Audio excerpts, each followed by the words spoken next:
Welcome back to Mzansi Unicorns. My name is Teddy Kuzwayo and I'm your host today, of course. Today's episode, we have Melvyn Lubega, tech entrepreneur and global icon, and someone that is extremely hard to track down. Melvyn? Yes, good sir. Welcome. Oh, glad to be here. I cannot believe I finally managed to pin you down. Because I never know which part of the world you're in. You could be picking up litter at the south of France on a beach, or in Parliament having a good chat with the president. Like, where are you at any given point in time? No, I think I am where I need to be. So I'm very glad to be part of this conversation. I love that. I'm where I need to be. Yeah. Okay. I mean, like who is Melvyn? I mean, just share a bit about yourself. I guess Melvyn's the person in the room right now. That's not deep fake. I should give a shout to my mom. Yeah. But yeah, Melvyn is a young South African who's passionate about solving problems with technology. Ultimately, for me, my professional goal is to create 100,000 jobs in my lifetime. And so from that perspective, I think technology is a key enabler to do things at scale. And so I've been privileged to build within teams and invest in teams that are doing that as well. What are you on? 100,000? What are you on now? Last count, just under 2,200. So, somewhere to go. I mean, look, it's going to be a long time. Luckily, you're still young and active. You're a youngster, so there's many years ahead of you where you can get to 100,000. Exactly. No, okay. And what made you fall in love with technology? Like, why? You know, it's fascinating. If you had to ask me, over a decade ago, would I be in technology or at the helm of a technology company? I would have said no. Okay. I think it was more so... Because you're an actuary. I'm an actuary by training, yes. Oh, yes, I started as an actuary, and so that's my background. You wouldn't say. I don't know if that's a good or bad thing. I feel like I should ask for indemnity from ASA or someone. Yeah. But I mean, no, I think definitely on my journey, what I realized was technology is an enabler to do things at scale. Yeah. And I think just given the ambitions and things I'd like to achieve, I think technology is key to that. And I think it just is a leveler. And so that's very important. So it's more organic than it actually was fairly intentional, because I think when I was growing up, there weren't really that many role models in my community that were using technology. Although that being said, technology isn't necessarily just the tech we know today. I mean, at some point, light was technology, the wheel was technology. And so I guess when things are no longer noticeable, they almost go from being technology to being the commonplace. I think even in a technical sense, there weren't many people to look up to. And so it wasn't something I was familiar with growing up. But did you grow up before or after iPhone? You look like a bit of a youngster. Oh, thank you. This is my routine. Definitely. Yeah. So my first phone was a Nokia 3310. Okay. And I don't know where that puts me, but I will.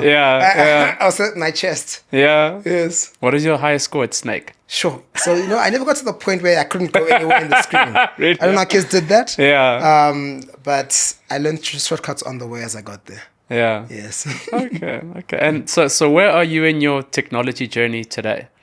Yeah, I think, still learning. Yeah. I think the reality is, one thing I love about technology is that it's ever evolving. And I think the biggest skill is, learning how to learn, more importantly, the subject matter. And so I think if you think about today, so being an actuary, majoring in statistics, there wasn't data science back then as a field of study, artificial intelligence, but just how one uses data to do things in statistics and models. And so very fascinated by the evolution of AI in today's world. But I think the reality is AI is evolving so quickly. And if you aren't reading the papers as and when they come out to understand what's at the cutting edge, you almost will fall behind. And so I think from that perspective, my relationship is one where, yes, we're all still learning about technology. And I think that's really awesome because when you approach the world, there are no experts. Because the only experts of the past, not experts of the future. And so everyone has almost a level playing field about trying to at least understand those core technologies that are in the world today. If you look behind you, this is AI, by the way. Oh, okay. Yeah, I won't tell you which one. I was going to say, it's a political statement. Okay. So where you at, huh? There were various iterations of this logo. Yes. But it was basically asking the right question and eventually getting to the right answer. You prompt engineer you? Well, I don't know what it was. But anyways, we got to this point. But are you in technology as a business or just have an interest in technology? Well, definitely I'm a business person in technology, having, Okay. I guess, built technology businesses and investing in technology businesses. Okay. But I think technology is more than just a tool for business. I think it's a tool for good, a tool for impact. And so from that perspective, I utilize it in all those different spheres. Yeah. Yeah. So what businesses have you built or invested in? Yeah, so I mean, we've invested in a number of businesses. I mean, Yeah. built a few businesses, and some of which, you always forget the ones that don't work out. But I mean, I sometimes go through my folders and see like the folders I put together, pitch decks I put together in the past, and you're like, that was a good one. Yeah. I think definitely. Let's dive into one, if you don't mind. If you don't mind sharing, like one of the ones where you're like, yes, I can't believe I even thought about this. So like, look, so I think, it's about falling forward, as it were. And so from that perspective, I mean, one which is just a esoteric one, because we as South Africans, we really love our sport, and I had this hypothesis where the reason why LinkedIn did well was because Facebook did well. Because everyone wants to have an online Facebook profile. And early on in Facebook, everyone tried to keep their profiles very neat and professional. They didn't tag themselves in funny things. And then it got like crazy. And so everyone said, okay, I need a place where I can keep it more formal because people can't be tagging me in random things. So LinkedIn became the online profile identity where you could almost control your interface and be more professional. And so it was almost like Facebook became more social, and then all of a sudden Instagram became more professional. And something which I felt was missing in this space was, where is one's sporting persona? Because the reality is, as a nation, not all of us will play for the Springboks or play national sports, but all of us at some point will play, the five-a-side over the weekend, or play paddle, or play whatever it may be. And so the question is, where do you celebrate and bring together your sporting persona? Because let's say, for example, if you scored the winning goal at five-a-side over the weekend, you might not post that online because guys will be like, you don't play for Bafana Bafana. Why are you posting this like random goal you scored? Do you want to play for Bafana? I mean, tough times never last. But I think the key thing for me was, how do you create a space for someone to create their persona? And so it was a whole concept around, I think we call it Sport Me. And it's about like supporters and ultimately sports people and anyone who had experience being sports. And the thinking was, at a schoolboy level, at this school level, the most important people are often the sports people in those schools. And how do you create that online persona that someone who, let's say, first team rugby could then become a rugby coach at university and then almost keep that profile with them. Because when someone says I played Craven Week, how do you know they did? And so it almost comes your CV around sports and also supporting the teams you support and also like following youngsters across the country, as it were. So that was my idea. Sadly, sounds like a good idea, though. Sadly, because my key thing was, let me try to replace the sports event brochure with an application and build on that. So you get more than just someone's name. I can be like, oh, Teddy's this weight. He played in that previous game. Oh, he's actually quite good. Let me follow him. His career and stuff. So I think there's still a big opportunity there. But I think unfortunately, our technology business that was GO1, which is, I guess, the one which I'm most well known for today, begin to take off in quite a significant way. And so the sports one, that didn't work out. Well, I think I didn't put my shoulder to the wheel behind it sufficiently enough, just because I think, one thing which is important in life is around focus. And so somebody had to make the trade-off of like, do I go build this? And look, to be fair, GO1 wasn't as big then, this potential unicorn, or do I focus on that? And I think because I was already working within that particular space, I thought I would continue to build out GO1. So when was this? Oh man, this must have been in 2017, 2017. Yeah. And GO1 was... So we started GO1 in 2015. 2015? Yeah. Oh, so you're doing the sports and GO1 at the same time? I think it's actually, I was just, as a sport, I had the idea. So I didn't try. Okay. So you were just all over the place. I put together the plan and I was like, this is a great idea. But I didn't get a chance to actually go and like build it out because I like didn't have the capacity at the time. I think it was early on in the GO1 journey. I had teams, for context, I mean, GO1, what the platform began as, and I guess what it's today, GO1 is like, think of it like Spotify for corporate learning, personal learning. Okay. So we aggregate over 100,000 video summaries, resources to help someone be, I guess, better at their job or have more employable skills, as it were. And so from that perspective, think about aggregating edX, Coursera, Blinkist, Microsoft, all these different players into one platform. And so same as Spotify aggregates music, and then ultimately we offer that to organizations and governments across 66 countries, over 20,000 odd organizations that we work with. And so in building out that particular business there, we had teams all over the world. And I used to start my day with the team in Australia. But they would typically knock off, because my co-founders were Australian. We'd knock, but like, I think, what is it now? 8 a.m. here was 5 p.m. in Brisbane. And so from that perspective, there's a gap, a point which the day ramped up, let's say in the US or the UK, that I actually had some time to have some brain farts around ideas like Sport Me. But definitely in building that out, I think the global nature of it made it such that we're always working around the clock. Talk me through GO1 2015. Like how did it actually what was your idea then actually? what how did you stumble across say, like, bad ideas. I mean, so initially, when you started pitching out GO1, I remember I had this idea where it was like, you pitch a company and say, company, you want to like support your staff with training and development. And they'd be like, no, we go to conferences, we pay per diems. And no one was going to stop getting a per diem and going to nice conference locations for online solution. And I remember said, should we just do like a conference aggregator? Because everyone's spending money on conferences. Clearly, people like are pushing back so hard on this online training thing. But you have a brain fart, we don't know. We focused on online learning. So we being you and? So essentially, in the founding team, there were 5 of us ultimately. But I guess my main partner was Andrew Barnes, who was my I guess classmate effectively at Oxford. So so he was a Rhodes Scholar as well. Sadly Australian, because when I, growing up in South Africa, I just wasn't. I think we weren't. We weren't akin to liking Australians or New Zealanders because of the sports rivalries that we had as a nation. And so we had a very small class in our Masters in Technology with the focus on education. And he was like a smart guy, but I think for the first term, I just like struggled. I was like, he's Australian. And But obviously our colleges were across from each other in Oxford on Tall Street. And so we connected and shared some ideas and ultimately decided to partner. And then along with his high school mates, the 3 other gentlemen, to then build out what is GO1 today. Okay. Are you still involved in GO1? No, it's no longer active. Okay. So after 10 years, actually our 10-year anniversary this year. Okay. I was talking to the guys about it the other day. So about a few years ago, particularly just after COVID, I realized that I wanted to do more in South Africa and Africa particularly, just because the business had grown to the point where Africa was a fairly small part of our group turnover. Really? So just having clients and teams across myriads of countries. The reality is that we just got significant traction outside South Africa, which is a function of market maturity as well and market size. I think often in South Africa, in some spaces, we were market makers in how we did things, whereas in some more mature markets, we were more market share capturers. And so transitioning from like one to another solution is easier, whereas here you had to almost educate the market a bit on what you were doing, which is different now, to be fair.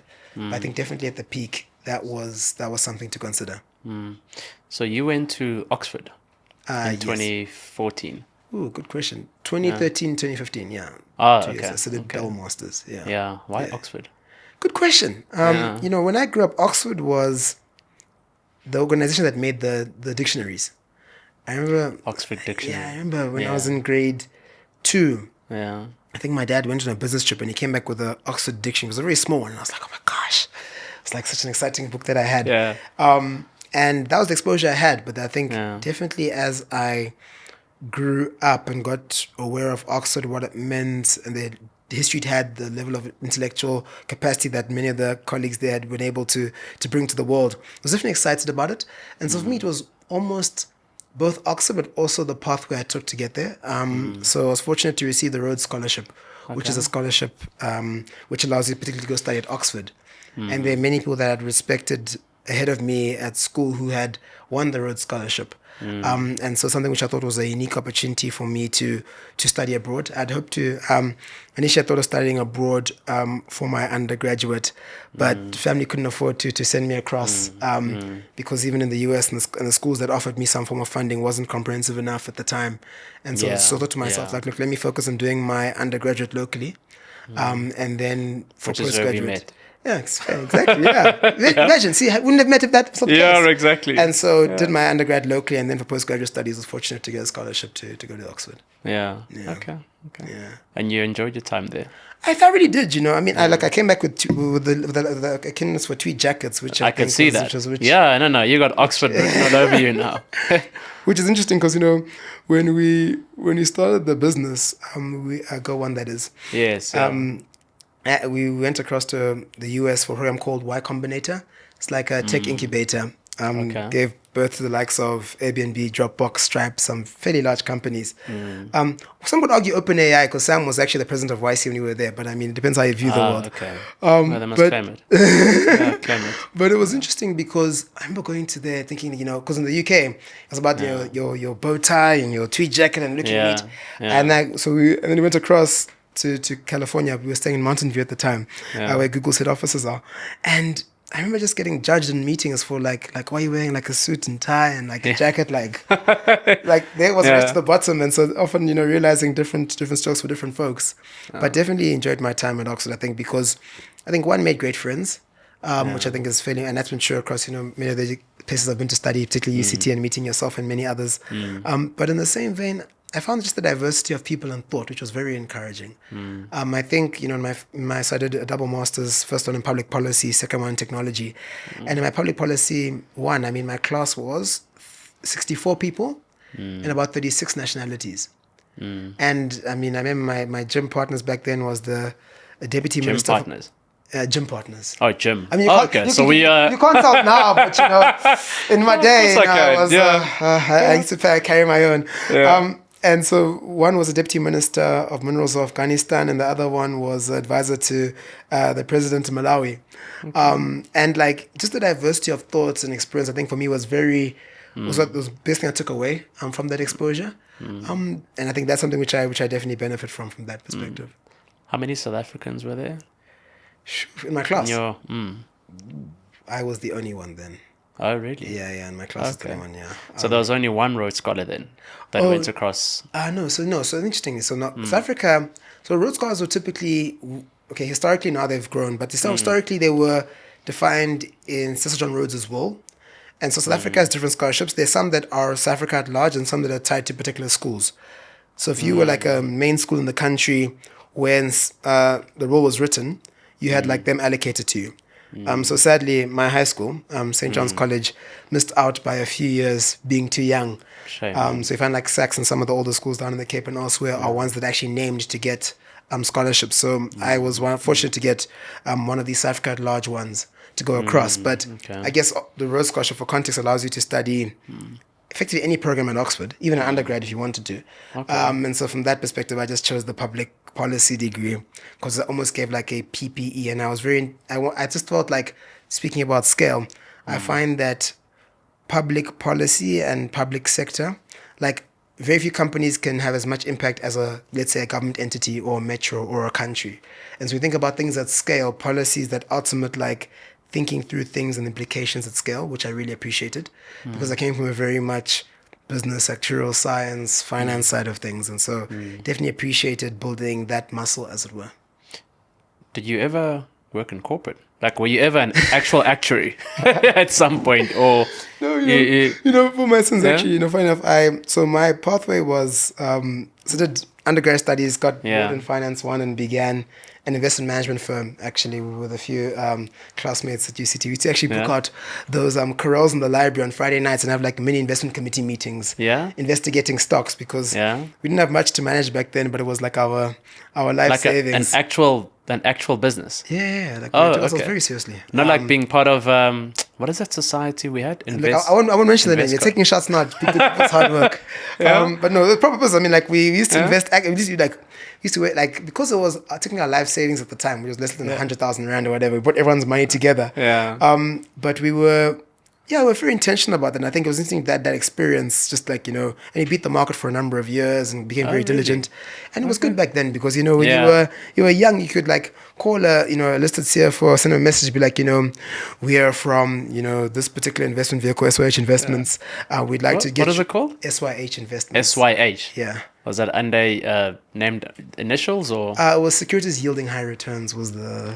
Oh, really, eh? Jesus, that's bold. So we were very serious people at the time. Yeah, I'm a trick dance. Suits had to go somewhere when we had to go to meetings, Yeah. And so definitely, I think in that experience, fortunate that, those companies we invested in took us seriously because they know who we were, right? They're could be a big manager. We were international. So they took our... 100,000 rand is not... as a student. Well, look, it was across many students. So let's not cut out these students. So under that, it was everyone who had a scholarship and spare money. I was so you're on a scholarship. Oh, do you have any spare money? Oh, let's grow it. Also at the time, because I was fortunate to be a Alan Gray fellow, and so obviously hearing about Alan Gray, you're thinking, how do I go from finance one to being Alan Gray, and you're trying to like, so we're so steeped in like value investing, spent reading about Warren Buffett, Phil Fisher, Benjamin Graham, like, and so we took ourselves very seriously. But I think it was more through that experience we appreciated finance, and then.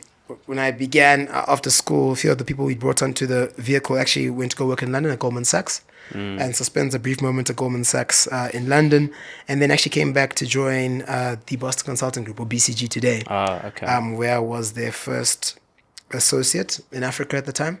Oh, okay. So when I joined, there were 4 of us in a Regis office above Nelson Mandela Square, looking at each other. And so that was always interesting because I was fascinated how, you'd go down, so you'd work very hard, and, we took ourselves seriously. And every single time I would go downstairs, the mall was always packed. I was like, who's working? Like, my offices happen to be here, but this mall is always full. And I think definitely grateful for my time at BCG. And I think that was, I guess one would argue, my last corporate experience, because then thereafter, having traveled and worked in a few countries with BCG, then went on to get the scholarship. And then after that, I guess, been building tech businesses since then. All I'm hearing is international, like from the get-go. I mean, what was the appeal at such an early age, actually? Like, is it just by chance? Is it by interest? Is it...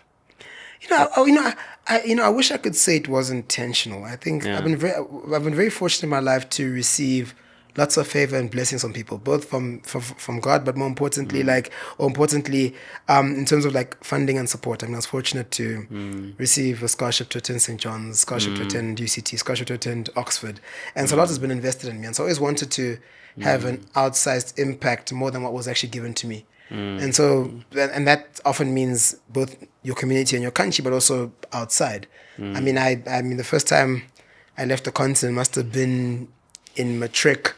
The country or the continent? The continent, left the continent. Okay. Yeah. I mean, like, Swaziland was always a cheeky trip one could go to, just to pop in and get the stamp there. But I think definitely I was debating for South Africa.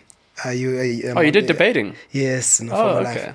Okay. Not so cogent now. Former life, yeah. Not so cogent in my argumentation today. Yeah. And so we had a debating competition in New York, and I was just like, oh my gosh, like I think of like Q, Alicia Keys, and like Jay-Z, Empire State of Mind. I was like, this is like living the dream. Yeah. But I think for me, it's international going global. I think is more function of the problems I've chosen to solve. Because when we, for example, began GO1, I mean, we quickly realized that it was a global problem. We knew that it was big in the US, big market, yes, but we realized it was actually truly global, in that skilling human capital development was a global issue we're solving. I mean, today in our logistics business, we realize that what we do there is, again, it's a global issue. Yes, localized and more unique to Africa, but it's still the issue around coordination of supply chains and so forth. And so what you quickly realize is that if you truly solve a problem, and the problem you're solving is large, then it's a global opportunity. And I think the question then is, how do you create value that you can capture? And so therefore you have to create value globally to capture it in any particular way. And so that's been more the journey than intentionally beginning on day one saying, I want to be global. I mean, I love South Africa. Weather's a bit cold right now, but I still love the country. And so I choose to be here. You're based here, right? Yes, based in South Africa. Okay. Yeah. Or south of France.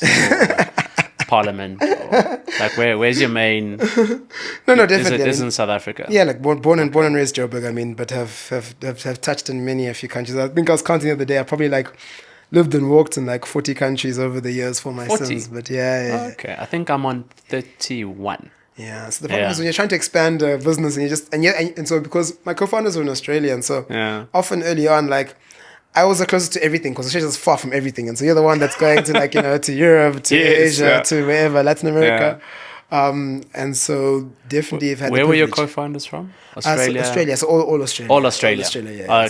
Okay. Yeah. So you're surrounded by the Aussies. I mean, like, I try, like, sadly, something which I've come to appreciate is one of the things, South Africans have a good brand globally, but I do feel as though our best export are our people.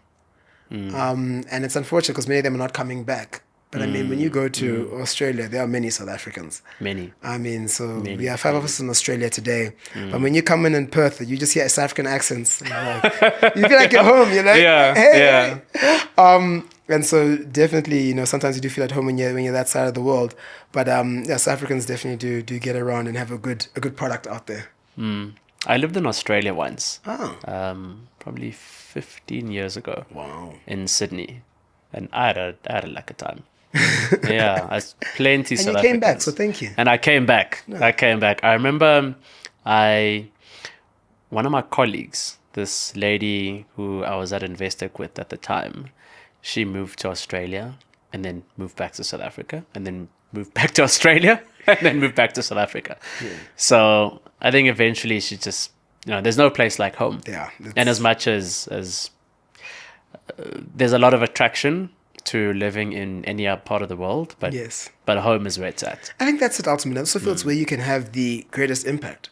Like I remember my days banking in London, and you know, like at Goldman Sachs, yes, they appreciate me because I was, let's say, had strong quantitative skills as an actuary and as a statistician.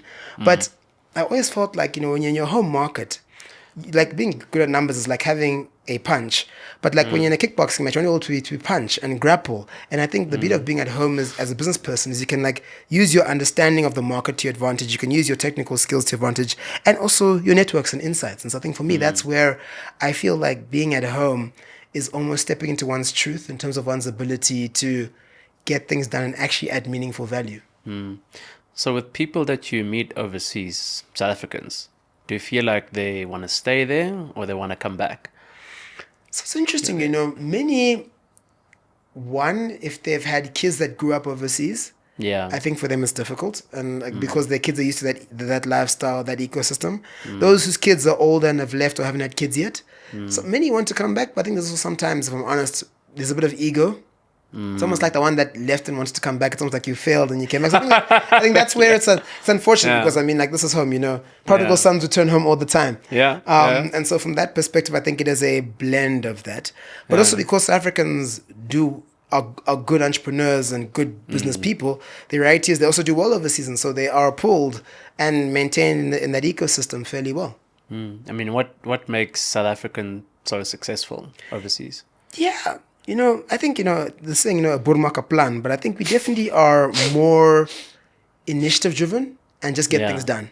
I think we don't complain, you just, you know, we complain, but continue. Not. We complain, but eventually we get it done. Exactly. We make a plan, as you said. I think that's where, you know, because I mean, the number of stories I've heard of South Africans who began at, let's say, multinational companies working in South Africa and ended up rising to being like global exec, global CEO, global chair. And not because they had access or network or they went to a different school, but it's because they literally just got it done. And they aren't afraid to like say, look, okay, I can do this. Give me the challenge and I'll go for it. Maybe get some hot water sometimes, but I think we definitely have excelled at, you know, approaching things differently. And I think that's been beneficial to South Africa generally. And you think it's benefited you as well?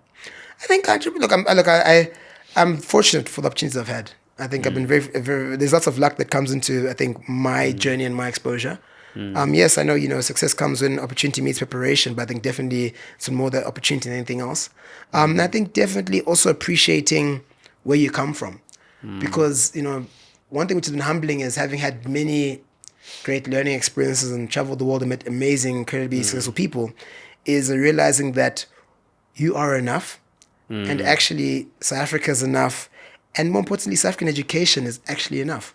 Like often, because you haven't gone to an Ivy League or Oxbridge or something, you feel like, oh, I'm not as smart as those guys. Like, our undergraduates are really good. Like, we have a really good undergraduate. Our top universities are some of the top out there, I argue, in terms of how they skill. Yes, most global universities are known for being in the top ranking, but often it's based on postgraduate research. But I think undergraduate, the wholesomeness can't be defeated. How do they rank universities actually? So it's interesting. I mean, all of them do depend. I think the bigger indicators often lean more to outcomes around research and publications more than anything else. There are some that do more like survey type things where what does the community of practice say? But historically, it's always around your postgraduate research because everything was like, you know, undergrad didn't matter. It's only when you started publishing research and contributing to new knowledge that actually you were able to say, like, look, we're a proper university from that perspective. It's like when you go to, I don't know, Europe. If you're in Europe, if you haven't done a master's, you haven't gone to school. Like, it's like, what do you... It is pretty simple. Yeah. So it depends. But I suppose with the South African universities, research is sometimes a function of budget and resources. Fair. Which we don't always have. Yeah. Okay. Yeah, and that's true. And I think this is a big question which, we think about now when it's thinking about AI and technology, right? What does, having access to adequate funding and resources mean in terms of you can be very smart and understand the models first principles, but you don't have the access to the compute power or the right resources. Can you really contribute at the edge of these things? I think those are big concerns, which I think historically were like, okay, yes, but I think particularly now, when you're seeing a lot more nationalism coming into technology with the US, China, and a few other spaces, but even more so the relevance of these tools to the local context. I think there are things that are even beyond just how do our academics rank globally. It's almost how do we actually build innovations that are relevant to our society so that we can also develop alongside those technologies. So you're a global problem solver. Or problem creator, depends. Or problem creator, yeah. So you've done education. Yeah. Tick. What's next? Yes, I mean, built in education. We built a similar business in the logistics space. And so there we particularly focused on, I guess, to be fair, similar model, to work. It's ultimately trying to be a aggregator of supply chain capacity. And so the thing we did at GO1, just for a high level here, is GO1, we would own our customers, ultimately take a portion of their learning budgets, and then be able to aggregate the best training content from the best providers into one subscription, and then offer that to a customer. Because we're buying across so many companies around the world, we got better pricing than any one company can. So we've got scale and we've got tech to improve the user experience and interface. So customers got a superior experience in terms of tracking and reporting their training. Is this B2B or B2C? This is GO1. GO1 was B2B. So GO1 was B2B historically, but we acquired a company called Blinkist out of Germany. Blinkist? Yeah. No ways. Wow. Okay. So how I mean, Blinkist is a unicorn, right? No, weren't unicorn. I didn't pay unicorn price. We didn't pay unicorn pricing for it. But it's a significant company, fairly large. I mean, what Holger and his team built is really incredible. And so very privileged to have them part of our group of companies, or at least in GO1. And and that's more B2C. Even though they do offer B2B as well. So it's a blend of that. But I mean, what we do in the logistics space, just for clarity, similar model where we ultimately go into complex supply chains, typically B2B for multinationals, both in South Africa and the rest of Africa. And ultimately, we help them with their supply chains, both optimize and deliver supply chain solutions at scale. And so we do that in the white goods industry, in the tire industry. In white goods. So think of like air conditioners, fridges. So we're probably the biggest mover of air conditioners in the country at the moment. Fairly large in the tire space. We have retail, industrials, or white goods. We also have a critical minerals or mining division where we do lots of stuff for the green mining industry. So like think copper into the rest of Africa. Think of lithium and those kind of commodities, both stuff into the mine and out of the mine. And I think that model there was, again, where we're asset light, so we don't own any trucks, but we move a couple 100,000 equivalent, more than 100,000 equivalent truckloads a year without owning a single truck. And it's about using technology to bring together and stitch together supply chains. So again, I think a similar pain point, because the reality is, when you think about, so in Africa, in some spaces, up to 70% of the good can be due to logistics. Whereas in a well-functioning... You're talking about the cost. The cost you pay as a customer. 70% can often be due to logistics in some geographies. Whereas in Europe, let's say, for example, the average is about 6%. 6%? Yes. That is significant. And again, when you think about, and of course, like, yes, for example, think about like road versus rail, the connections between cross-border, like that's what I'm saying. So ultimately, you think through, by being able to streamline that, you're able to, one, help make more sustainable supply chains, and also think about how do you optimize, and actually, because by route optimization and even using the right kind of trucks, you actually can also make supply chains more sustainable and decarbonize them as well. And so it's thinking through how do we bring technology to enable that through the process. And so again, built a similar business in that particular space there, and the team's done particularly well, and we expanded that into from South Africa to Ghana to Zambia to DRC. And I think that's similar one where similar thinking, but technology unlocks that potential in what's able to do there. And been fortunate again, as I guess as an investor now, I'm having invested in companies that are entrepreneurs and partnered with entrepreneurs who are doing similar things in their spaces, from ed tech to climate through to SaaS for smallholder farmers. Like there's such a range of businesses. And I think for me, my mantra is always that I want to build businesses whose ideas are so exciting, they keep me up at night. But I want to partner, invest, and serve on the board of businesses whose impact and ideas are so compelling, they're businesses I wish I started. And so it allows me to at least apply myself from that perspective. Interesting. And how do you invest as like an angel or through a venture fund or how? Yeah, so we've got a venture fund, and so partnered with one of the leading VC funds in Europe. And ultimately we came together to bring together an Africa-focused investment vehicle. So we invest across Africa in addition to Europe.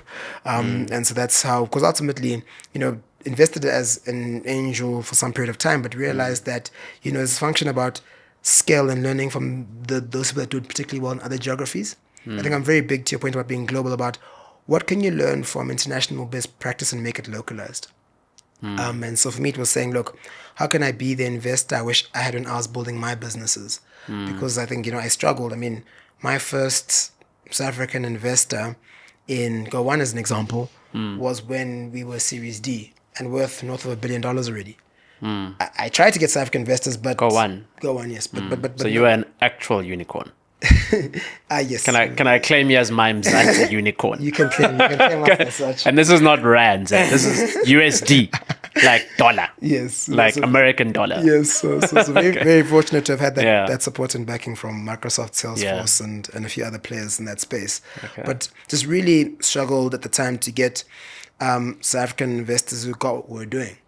And so but do you think like it was a function of not having enough resources or just not interested? Look, one thing I've come to appreciate in life is that South Africans, some of them have lots of money. And I think from that perspective, it comes down to comfort, trust, and understanding of the space, maybe. As a good African child, parents say, study hard, go to school, read your books. Yeah. And I thought to myself, here I was. So we began just after our time at Oxford, and so I'd come out, finished a Rhodes Scholarship at Oxford. I was a good kid, studied hard, I was head boy at St. John's. IEB's up 50, was SLC, UCT, did XI. Like I ticked all the boxes. You did all the right things. I did all the right things. And then? And I thought to myself, I spam emailed everyone I knew back then. Really? Like July 2015. Yeah. No, everyone regretted that I had. Oh, so this is when you were starting the business? Yeah. Okay. And so and I remember sending emails being like, hey, look, I'm finishing up at Oxford, started this business. We had some revenue then even and some customers. Yeah. And this wasn't that much appetite. It was like, you're loss making, it's a tech business, we don't get it. And so something which I think that's changed a bit. Yeah. But I think there's definitely a lot more way we can go around supporting innovation in South Africa. Yeah. I mean, what were the other big challenges that you came across when you were starting the business? Yeah, it's funny, in any business, I think business is people. I think the biggest blessing is people, and some of the biggest challenges are people. I think it's about finding the right people, especially when you're early on, you don't have that much money to people. I came from consulting where, A-type people, everyone got X number of A's in matric or whatever it was, and, getting paid decently well. Whereas if I'm saying, look, come work for the startup, I don't know if we'll be here in 3 months' time, but let's go build the next thing in X. I think it was tough, but I think very fortunate for the partners I had in the business. But I think definitely, so for example, thinking about, when we're building out the sales area, and just the product side, I led all our revenue org and the growth and the go-to-market and stuff at the time. I remember we were growing 20% month on month for a couple of years. But hiring the right salespeople can sell. And so for me as an actuary, who you wouldn't think actuaries are meant to be in sales. I mean, I remember reading every single book I could find on B2B SaaS sales and you're trying to become the person you wish you had, because one thing I realized in hiring people was that sales guys can sell themselves and they'll sell your dreams, and you're you gotta be more intentional. And so I've paid lots of school fees on that journey around what the right people look like for the role in an organization. So you'd say that's your definition of success, actually. What does success look like in any business? Well, I think for me, success, so it depends on the business, because, in terms of objectives here, but for me, if a business can profitably capture the value it creates, I think that's success. Because I think often there are many businesses that capture more value than they create, and therefore the value destructive. But I think if you focus on the mindset of how can I create value, start there. sustainable value that I can actually, capture at a period of time. I think that for me, that's success, because business is hard. Serving on listed boards and two-man startup boards and having built businesses myself. The reality is, whether you're a Spaza store or a listed CEO of a JSE company, like, business is hard. And that's why for me, if you're going to do something, for me, I believe, you might as well do it big, because if you're big or small, it's going to be hard. Everyone thinks, oh, no, if I keep it small, it won't be complex. It's going to be tough. And so scale sometimes is the way to at least justify the cost of doing that. So you've succeeded at scale. Have you failed at scale?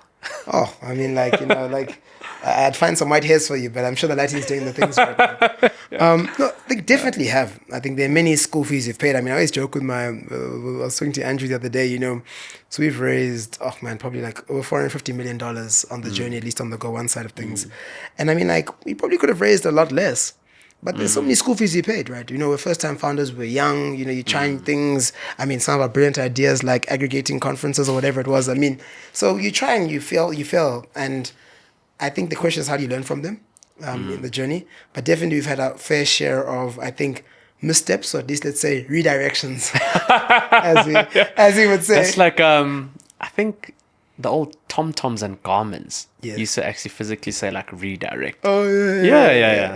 That's true. Maybe you're too young for that. No, look, my current Garmin before. No, I'm talking about like the actual. I know the actual devices. Yeah, the devices that you used to put like on the dashboards. Yes, yeah? Yeah, that's true. Yeah, well, I mean, in my time we used to use maps, but anyways, like physical maps. Oh, I was gonna say like Google Maps. I still use that now. No. What's up for that? Physical maps. Yes. Yeah. No. Okay. I remember the first time I was driving down to Cape Town with my brother, and I think data was too expensive or something. We couldn't afford it. And I remember I downloaded all the directions from our place to Cape Town and sent it to myself in a Facebook message.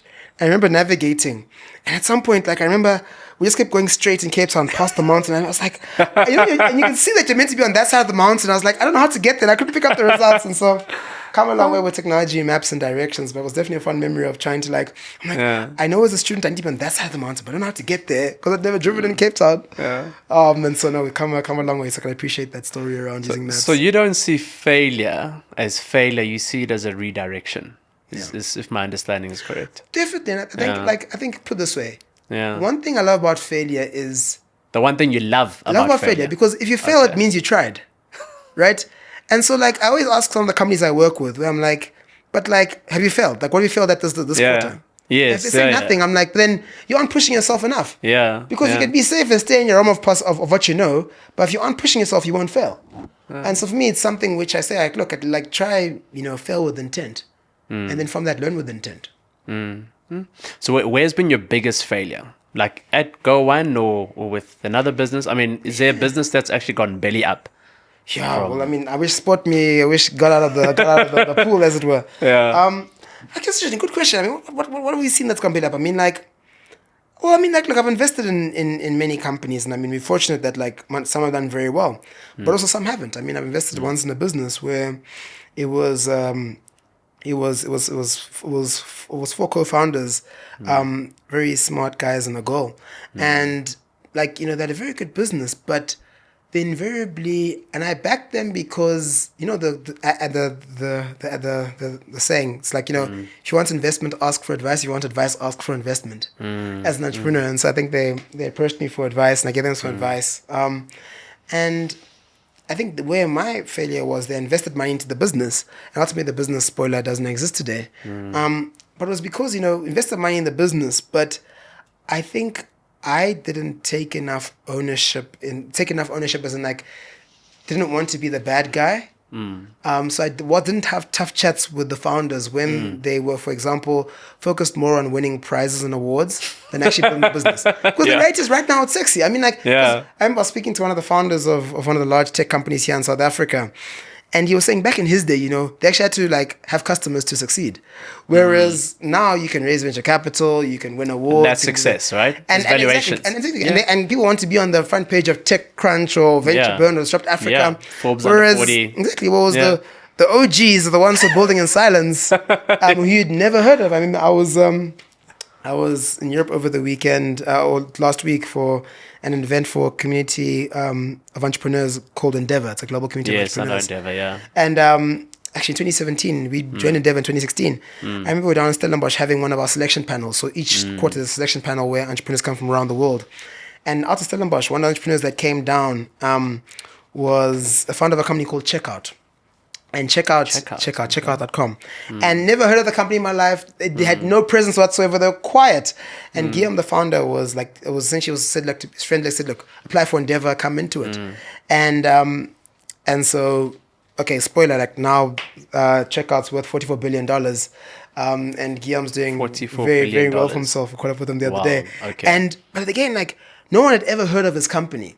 And so I haven't heard of his the company first seed until round, today. his seed round was at a $2 billion valuation, and it wasn't because Seed like as in pre-A. Exactly, and it's because he had built such a business bootstrapped without worrying about the public and what's going on. He focused on adding value to his customers in B2B, in fintech, and did particularly well. And a profitable business, actually. One of the most profitable fintechs I've seen since I've been in this game. But again, like if you focus on solving real customer needs and building a good business, I think sometimes, and to the point of learning, is I think, you shouldn't be afraid to check yourself and have advisors say like, look, hey man, are you focused on the right stuff here? As opposed to the praise that comes with it.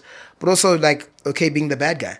And so I think for me now as an investor, I always say like, look, I want to be a sparring partner. I never want to be a situation where I'm complicit in a business dying because of something that I'd already paid school fees on. And so that's where for me was a failing, because I feel like as an investor and advisor, I should have actually been tougher and actually more meaningful with the founders and engaging them around that. Let's bring it back home. So I think I bumped into you at the lounge once in Cape Town. Could have been last year. And I just seen a post that you posted on either LinkedIn or Instagram that had the, that Parliament tag. And you mentioned actually in the lounge that you had just come from Parliament.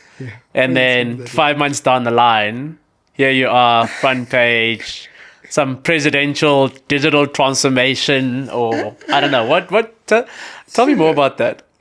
Yeah, look, there's no better service than public service. And so from that perspective, I think all of us should be the change you want to see in the world. But yes, I'm very honored and privileged to be serving following the appointment of the president for me to lead the digital transformation of government within South Africa. And so ultimately, I think in South Africa, we've had a lot of digital transformation initiatives, often at department level or SOE level. But ultimately, we haven't had at the core centralized digital transformation, particularly of government services, where it's coordinated and centralized within the presidency.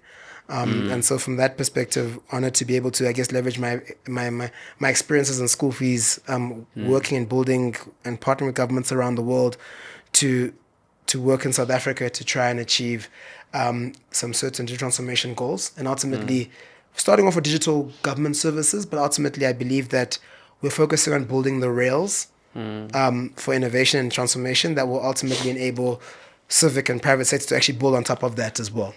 I remember 4IR was like a buzzword for many years. Yes. I don't even know what it meant. But then that buzzword just collapsed. I think it was beginning of the current president's tenure. It was just all about 4IR. There was a presidential commission, and then it just died or still there. I think it didn't die. I think it set the foundation. I think that's very challenging. I think it set the foundation for some of the work that we are continuing to do now. I think the fact that technology is in the lexicon and people have seen the benefit in patches of technology, I think it's important. I mean, the transformation that's happened around the world, and this is where I think South Africa, we have a lot to learn and catch up on, and we're very privileged to have countries that have partnered with us willing to share their school fees and their lessons learned in their journeys. But think about like from Estonia to India to Brazil, where these countries, or UK, where they've actually been able to transform the digital offerings from having things like digital identities or having a integrated data exchange shared across government, and all these things which are almost digital public infrastructure.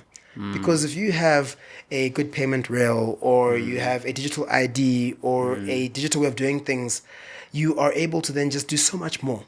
Like the cost of like a KYC these days and like the cost to like banks and other ecosystem players can be quite exorbitant. And so the question is, how do you use technology, which is commonplace elsewhere, to try to bring down those barriers to innovation. And so I think it's part and parcel of what we're trying to do now. But definitely has been a longer term journey. I think the difference now is that it's a whole of government initiative. There's a roadmap that we've published that Cabinet has approved. We have an interministerial committee which meets frequently, which has a number of key ministers from across the government today. We have DGs that sit as well. And so I definitely see it as a whole of government, so everyone putting their shoulder to the wheel, as it were. And so the hope is that we can get, as it were, runs on the board and get that momentum going, because it will be a journey. There'll be no end point, because tech evolves as do the needs of the people. I've seen some really good nuggets, actually, of digitally transformative projects and deliverables out of the South African government.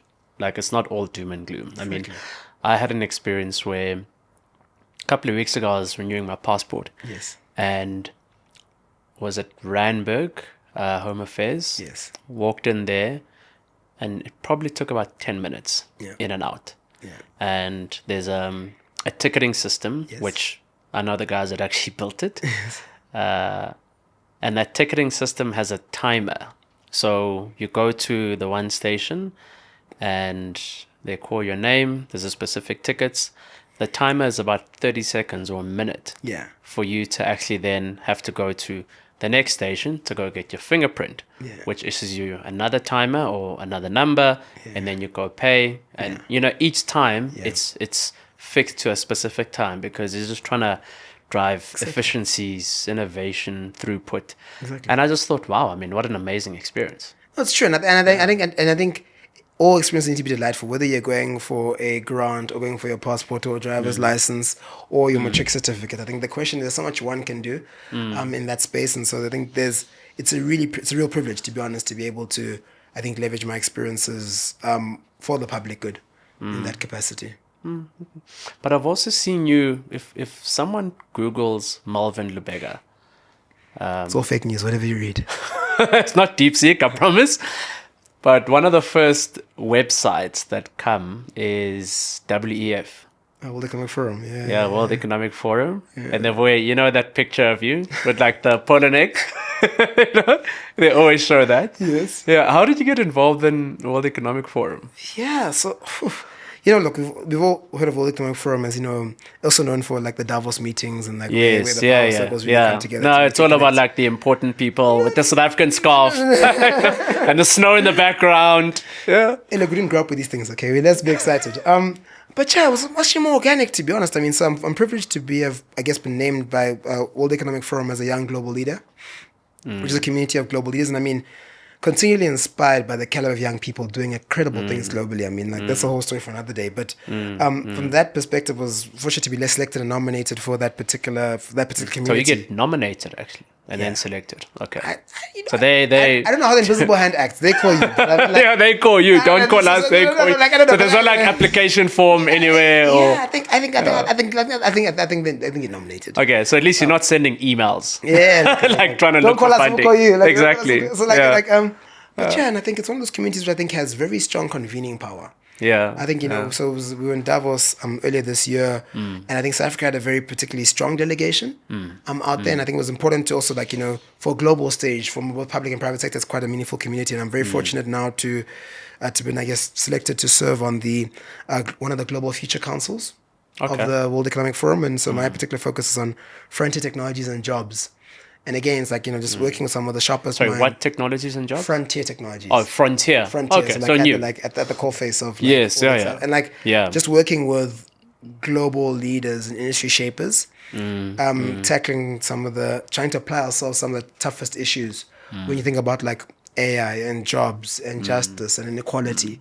And so I think it's something which very humbling to be able to contribute to those conversations, but also learn a lot from peers. And so I try to be intentional about, I think it's very easy for us in South Africa to often focus, I always say building sandcastles on the beachfront and fighting over as the biggest sandcastle. Meanwhile, our global peers are building skyscrapers on the beachfront. And so I always want to make sure that I'm intentional about knowing what's at the coal face or the cutting edge of where the thinkers are globally and the problems they're solving, because hopefully we can do things better and differently in the local context. And so privileged for that particular community, but been very rewarding at that level. It's great that you actually actively participating in Davos? Because a lot of the times when you see South Africans, whether it's private or public sector, suit, tie, South African scarf, just attending.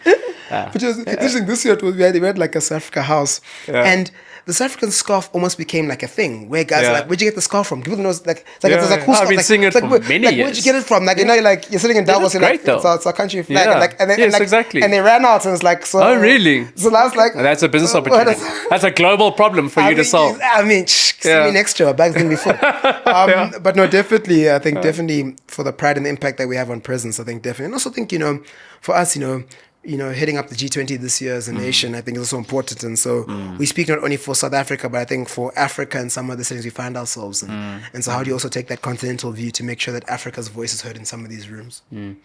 Are you participating in the G20 in some capacity? In more capacities than I thought I would be.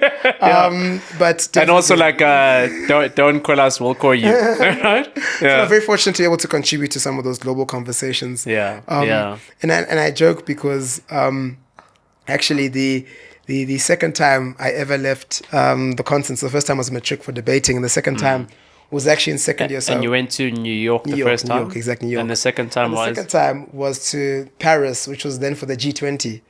And so I think, because I was on SRC, was the finance person there, deputy president, all that good stuff. And I was asked to be like... Was it the G20 already then? Had the G20 already been formed? Was it G8 or G20? It was G8 or G20. Okay, it was one of the Gs. I think maybe G20, to be honest. And like, I was asked to be like a youth minister for finance, something like that. So you've been youth for very long.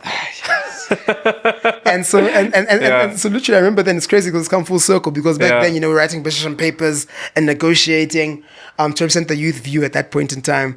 And so it's really humbling to come back, I think, now and actually host the G20 here, and obviously the combination coming up in November.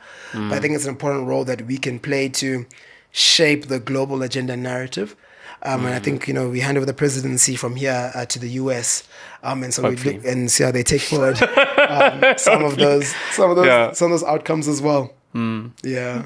So what's the next global problem to solve for? Education, tick. Logistics, tick. What's next? I think a big thing for me is accessibility and equality in AI. Because, and many of my friends have worked on some of these points, but where, like, for example, the models that are used to build AI historically were trained on, let's say, Europeans, Americans. They weren't trained on, let's say, for example, a good friend of mine from Oxford, she went on to do a PhD at MIT. And when she was doing her research in AI and computer vision and and being able to sense her face, she had to wear a white mask because the models couldn't pick up her face when she was dark skinned. And we've come a long way, but ultimately, as I appreciate in software and any system, is sometimes the bias of the creator can be imbued in an item. And so nothing is really purely objective. And so just thinking through, how do we think seriously about those issues of equality and access when it comes to AI and technology. I think it's something which I apply my mind around a fair bit, but the solutions aren't that forthcoming. I think there's a big opportunity to do something in that space. That's why you're the frontier, youth, leadership, young, all the attributes. No, being called, you're not calling anyone. Just a mere servant. Yeah. No, that's fantastic. And I know that those two elements, I stand to be correct, is the theme of this year's G20. No, definitely. Equality. Exactly. What's the other one? Access. Exactly. Access and equality. Yeah, exactly. Oh, okay. So from that perspective, I think, I think there's a lot to be done there. And I think there's a lot that we can contribute to that conversation as South Africa. Yeah. Melvyn, you've been an incredible guest. I think I have to bring you back as a part 2. And in fact, I don't even have to ask you anything. You could just do a monologue for another hour. But you've been an incredible guest, and it's just so fascinating to see young South Africans that are trying to solve global problems, because it becomes bigger than money. You become not only a unicorn of net worth, but a unicorn of really impact. And that's really what makes this world a better place. but I'm also so happy that you're still here. And please don't leave. Okay. We need more people like you in the country. No, definitely. I think it's a privilege to be able to be. I think we have such a beautiful country. I think, like, you know, when you go around, I think beautiful country, beautiful people, and so this is home ultimately, and so really privileged to be part of this conversation. I think the work you're doing with Unicorn and Mzansi is very exciting, and so look forward. Mzansi unicorns, not unicorns. Mzansi, please. Sorry. Yeah, it's Mzansi first, Mzansi and then unicorns. Exactly, exactly. Please get your priorities straight. Someone wants to copyright the mix-up just to but no, thank you very much for having me on the show. Excellent. Thank you for joining us on this episode of Mzansi Unicorns. This episode was sponsored by Maidstone Capital Advisory Firm operating in South Africa and abroad. Please don't forget to share, like, subscribe, and comment. And please comment again. Until next time, chap chap.